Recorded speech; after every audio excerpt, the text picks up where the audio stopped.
সংসদ ভেঙে কম সময়ের মধ্যে নির্বাচন, খালেদা জিয়ার মুক্তি এবং সহিংসতা পরিহার। অন্তর্বর্তীকালীন সরকার নিয়ে রাষ্ট্রপতি মোহাম্মদ শাহাবুদ্দিন তিন বাহিনীর প্রধান সহ বিভিন্ন রাজনৈতিক দলের নেতাদের সাথে বৈঠকে এসব আলোচনা করেছেন, যাতে অংশ নেন বৈষম্য বিরোধী আন্দোলনের সমন্বয়করাও। সহকর্মী রাশেদ নিজাম জানাচ্ছেন বিস্তারিত।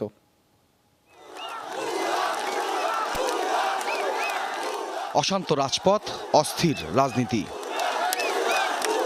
দেশের ভবিষ্যৎ নিয়ে গোটা জাতির চোখ বিকেল থেকে বঙ্গভবনে।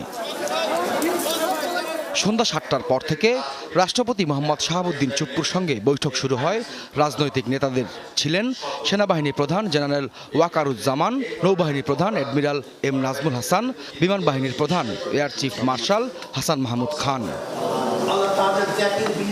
কোটা বিরোধী আন্দোলনের নিহতদের স্মরণে শোক প্রস্তাব দিয়ে শুরু হওয়া আলোচনায় সিদ্ধান্ত হয় কম সময়ের মধ্যে একটি অন্তর্বর্তীকালীন সরকার গঠনের। পার্লামেন্ট ভেঙে দিয়ে অতি দ্রুত একটি ইন্টারিম গভর্নমেন্ট, অন্তর্বর্তীকালীন সরকার গঠন করা হবে নির্দলীয় সরকারদেরকে নিয়ে। আজকে সিদ্ধান্ত হয়েছে যে দেশনেত্রী বেগম খালেদা জিয়াকে অবিলম্বে কোনো কালক্ষেপ না করে তাকে মুক্তি দেওয়া হবে। সেই সঙ্গে মুক্তি দেওয়া হবে সেই সমস্ত নেতা কর্মী, ছাত্র নেতা যাদেরকে অন্যায়ভাবে গত ১ জুলাই থেকে বন্দি করে রাখা হয়েছে, তাদের সকলকে মুক্তি দেওয়া হবে। যত তাড়াতাড়ি সম্ভব এই শূন্যস্থান পূরণ করবার জন্যে একটি অন্তর্বর্তী সরকার গঠন করতে হবে এবং সেটা সবার সাথে আলোচনা করে গঠন করা হবে। বিভিন্নভাবে আমাদের অর্থনীতি এখন পঙ্গু হয়ে গেছে।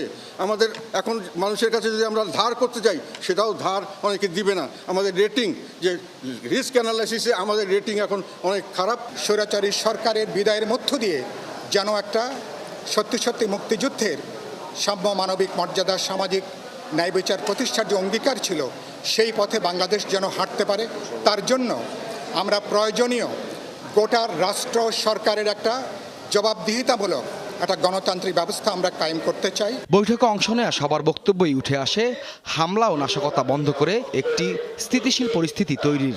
আমাদের ইয়াং জেনারেশন জাতিকে যে নতুন করে পথ দেখালো এবং জুলুমের হাত থেকে আমাদেরকে বের করে নিয়ে আসলো, তাদের সাথে অবশ্যই বসতে হবে, তাদের কথা শুনতে হবে, গুরুত্বের সাথে এটাকে নিতে হবে। কোনোভাবেই যেন আর কোনো প্রাণহানি না হয়, কোনো প্রতিহিংসা চরিতার্থ যেন না করা হয়, বরং সকলে মিলেমিশে আমরা জনগণের জানমালের নিরাপত্তা বিধান করার ব্যবস্থা উদ্যোগ গ্রহণ করব। আমি জানি পুলিশ বাহিনীর কেউ বাড়াবাড়ি করেছে, কিন্তু আমি এরকম ফুটেজও দেখেছি যে পুলিশ বাহিনীর আহত একজন ছাত্রকে কাঁধে করে নিয়ে যাচ্ছে, শিশুর মতো করে নিয়ে যাচ্ছে।